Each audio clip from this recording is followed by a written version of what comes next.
جمعیت علماء ہند پورنیہ میں ان سے درخواست پیش کر رہا ہوں کہ حضرت تشریف لائیں اور اپنے خطاب عالیہ سے مخابرہ قوم کو بیدار فرمائیں اس شعر کے ساتھ کہ دریا کو خود پہ زون تھا دھارے پہ آ گیا، دریا کو خود پہ زون تھا دھارے پہ آ گیا، لیکن میں بچ بچا کے کنارے پہ آ گیا، مجھ کو بلانے والوں کی عمریں نکل گئی، بیچانا والوں تمہارے ایک اشارے پہ آ گیا۔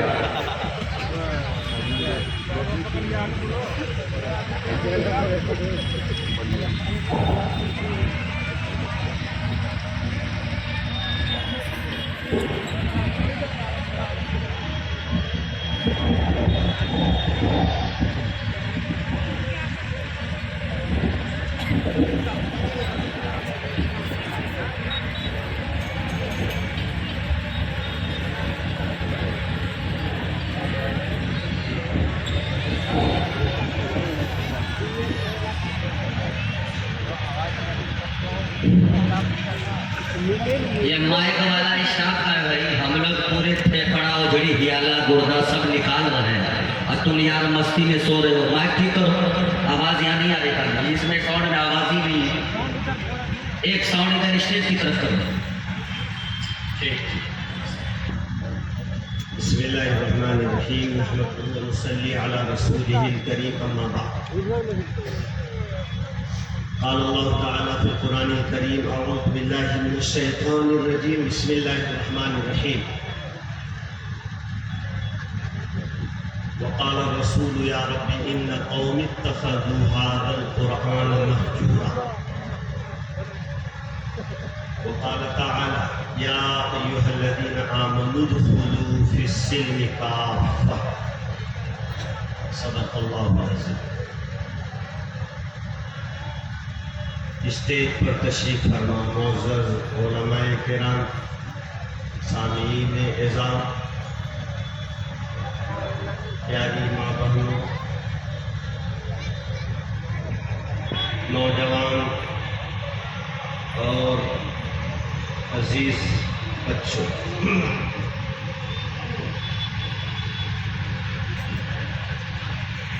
مجھ سے پہلے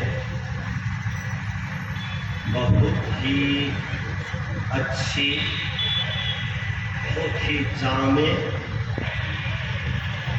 جسے کہیے شاندار تقریر ہمارے مولانا مفتی معیز الدین جمال قاسمی صاحب کی ہوئی، بہت کھل کر کے موصوف نے بات کی۔ کون آئے گا؟ علماء کی عزت اور احترام، اور پھر ان کی ناقدری کا کیا نتیجہ ہوگا، کیا خمیازہ بھگتنا پڑے گا عوام کو، بڑی اچھی گفتگو۔ مجھے یاد آیا ایک متولی صاحب نے امام صاحب سے دعا کی درخواست، متولی صاحب نے امام صاحب سے دعا کی درخواست کی کہ حضرت دعا فرما دیجیے گا، میرا بیٹا جو امتحان دیا تھا تو امتحان میں بہت اچھے نمبرات سے کامیابی حاصل کیا ہے، دعا فرما دیجیے گا کہ اللہ تعالیٰ اسے اچھی نوکری عطا فرما دے، اچھی سروس، اچھی نوکری عطا فرما دے، دعا۔ امام صاحب نے کہا بہت اچھی بات۔ فجر کی نماز کے بعد امام صاحب نے جو دعا کے لیے ہاتھ اٹھایا تو ان کے الفاظ کیا تھے؟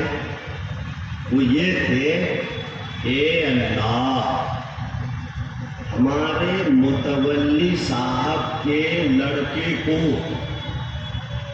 اچھی نوکری عطا فرما دے،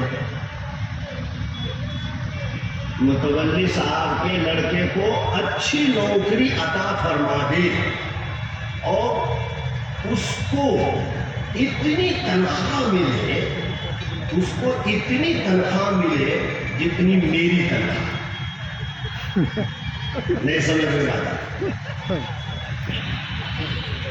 دعا کیا کرتا ہے کہ اچھی نوکری ملے اور تنخواہ اتنی ملے جتنی میری تنخواہ. اور امام صاحب کی تنخواہ کتنی تھی؟ 5,000. تو متولی صاحب تو اتنے گرم ہوئے، اتنا غصہ ہوئے کہ نماز کے بعد تو امام صاحب کا زبردست کلاس لے. آپ نے کیا دعا کر دیا؟ 5,000 میں میرے بیٹے کو 5,000 اگر تنخواہ ملے گی، اس سے اس کا کیسے گھر چلے گا، کیسے گزارا ہوگا؟ آپ نے ایسی دعا کر دی. متولی صاحب، میں بھی اسی سماج کا ایک فرد ہوں، میں بھی اسی سماج کا ایک فرد ہوں. میرے بھی بیوی بچے ہیں، ماں باپ ہیں، میرے بھی ضروریات اور تقاضے ہیں. کب سے میں تنخواہ بڑھانے کے لیے درخواست دے رہا ہوں، گزارش کر رہا ہوں. کبھی آپ نے سنجیدگی کے ساتھ میری درخواست پر غور نہیں کیا. اور آج جب میں نے دعا یہ کر دی کہ اللہ متولی صاحب کے بیٹے کو اچھی نوکری عطا فرما اور اسی کے ساتھ ساتھ ان کو اتنی تنخواہ دے کہ جتنی میری ہے، تو آپ کو بڑا غصہ آیا، بڑی تکلیف ہو گئی. میرے محترم بھائیوں، بزرگوں، علماء کی قدر کریں، اپنے اماموں کی قدر کریں. میں نے پڑھا ایک واقعہ حیدرآباد کا. حیدرآباد میں ایک حافظ قرآن، ایک مسجد کے امام، ان کی معمولی سی تنخواہ تھی. بہت پہلے کی بات ہے. حیدرآباد شہر کے کنارے ایک گاؤں آبادی کا رکھا ہوا ہے. تو امام صاحب حافظ قرآن ہے، نماز پڑھاتے ہیں، تنخواہ کی بیچارے کی بہت معمولی تھی. پریشان رہتے تھے اندر سے. بولو نا. جانتے ہیں واقعہ تو بڑا لمبا ہے، لیکن خلاصہ میں یہ بتا دے رہا ہوں کہ ایک عیسائی کا گھر سامنے تھا، مسجد کے سامنے. اور اس نے کہا، ایک دن امام صاحب کو مایوس جب دیکھا، کہا امام صاحب آپ کو بہت میں مایوس دیکھتا ہوں، کیا وجہ ہے؟ کہا کیا بتائیں بھائی صاحب، میرے گھر میں یہ بیماری ہے، پریشانی ہے، اور میری تنخواہ بہت معمولی ہے، اور وہ بھی ہر مہینے وقت پر نہیں. بہت اندر سے میں پریشان ہوں. تو اس عیسائی نے کہا کہ آپ کی صرف اتنی تنخواہ ہے، یعنی 5,000 تنخواہ ہے. ارے اگر آپ میرے یہاں ہوتے، آپ جیسے لوگوں کی تنخواہ تو 25,000 سے کم نہیں ہوتی. یہ بات امام صاحب کے دل میں آئی. اچھا، وہ عیسائی امام صاحب سے ملتے جلتے رہے، ہمدردی کا اظہار کرتے رہے. آپ کو حیرت ہوگی، تعجب ہوگا، افسوس بھی ہوگا کہ ایک دن وہ حافظ قرآن عیسائی بن گیا. عیسائی اپنا مذہب اسلام چھوڑ دیا، دوسرے مذہب کو، عیسائی مذہب کو قبول کر لیا. بعد میں پتا چلا حیدرآباد کے علماء کو بہت تلاش کیا، پر وہ حافظ قرآن نہیں ملی، ملاقات نہیں ملی. مذہب بدل دیا صاحب، آپ کی ناقدری کی وجہ سے، آپ کی بے توجہی کی وجہ سے. اگر آپ علماء کی قدر کرتے، اگر آپ ائمہ کی عزت اور احترام کرتے، تو پھر یہ نوبت نہیں ہے. آپ نے پڑھا ہوگا شاملی ضلع شاملی مظفر نگر میں ایک شاملی ایک جگہ ہے، وہاں کے ایک حافظ وسیم کا معاملہ آپ لوگوں نے پڑھا ہوگا۔ ایک مسجد میں امام تھے، لاک ڈاؤن میں امامت چھوٹ گئی، اب امامت تو چھوٹ گئی، وہ بیچارے کثیر اولاد تھے، ذہنی پریشانی میں مبتلا ہو گئے، ذہنی پریشانی میں مبتلا ہو گئے، اور جانتے ہیں اور اتنا الجھ گئے آخر میں پھانسی لگائی۔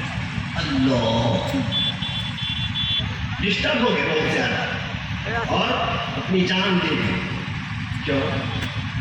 علماء کہ اگر قدر کیے ہوتے، اگر ان کی ضرورت کا خیال کیے ہوتے تو یہ برے دن دیکھنا نصیب نہ ہوتا۔ بہرحال یہ 2-3 باتیں مجھے مفتی معیز الدین صاحب کی اس تقریر پر یاد ہے۔ کہاں چلے گئے؟ دوسری بات، اچھا آپ حضرات کو آواز آ رہی ہے، آپ خاموشی کے ساتھ سنیں۔ قرآن پاک کی جو آیت میں نے پڑھی اس کا ترجمہ یہ ہے، وقال الرسول یا رب ان قوم اتخذوا هذا القرآن مهجورا۔ رسول پاک صلی اللہ علیہ وسلم قیامت کے دن اللہ کے حضور یہ فرمائیں گے، وقال الرسول یا ربی، اے میرے پروردگار، میری قوم نے میری امت نے اس قرآن پاک کو چھوڑ دیا، قرآن پاک کو چھوڑ دیا تھا۔ اب قرآن پاک کو چھوڑ دینے کا مطلب تو قرآن پاک کی تلاوت کو چھوڑ دیا تھا، کہ قرآن پاک پر عمل کرنا چھوڑ دیا تھا، کہ قرآن پاک کی تعلیم و تبلیغ چھوڑ دیا تھا۔ سب مفہوم اس میں داخل ہے۔ قرآن پاک کو چھوڑ دیا تھا، قرآن پر چلنا چھوڑ دیا تھا۔ دوستو بزرگوں، میں اس سلسلے میں آپ کو ایک واقعہ سنا۔ میں نے وہاں پہ رکھا ہوا ہے۔ مولانا صاحب سے بڑی عقیدت تھی، محبت تھی ایک صاحب کو۔ ایک مرتبہ ان کی دعوت کی، کمرے میں رکھا ہوا جس کمرے میں مولانا صاحب کو، امام صاحب کو بٹھایا، اس کمرے میں 2000 کے کئی نوٹ طاق پر رکھے ہوئے،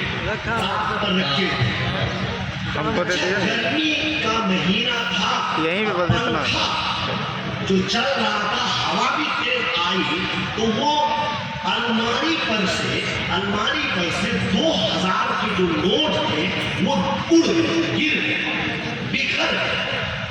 تو یہ مولانا صاحب، امام صاحب نے اس روپے کو، چونکہ اس وقت کمرے میں اور کوئی نہیں، نیچے جا کے نہیں لے سکتا ہے، تنہا تھے امام صاحب، اور ان کو بتا کر کے وہ کھانے کا انتظام کرنے گھر چلے گئے۔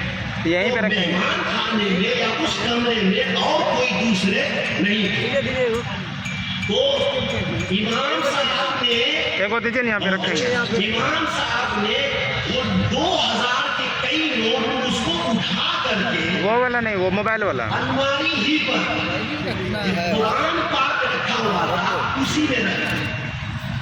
کھانا کھایا، کھانا پینا کھا کر کے رخصت ہو گئے، چلے گئے۔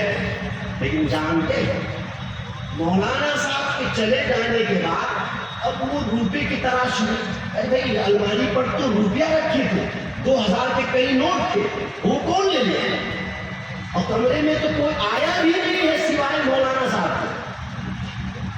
اب مولانا صاحب کے علاوہ جب کوئی آئے نہیں اور روپیہ اب کمرے میں ہے ہی نہیں تو لیا کس نے؟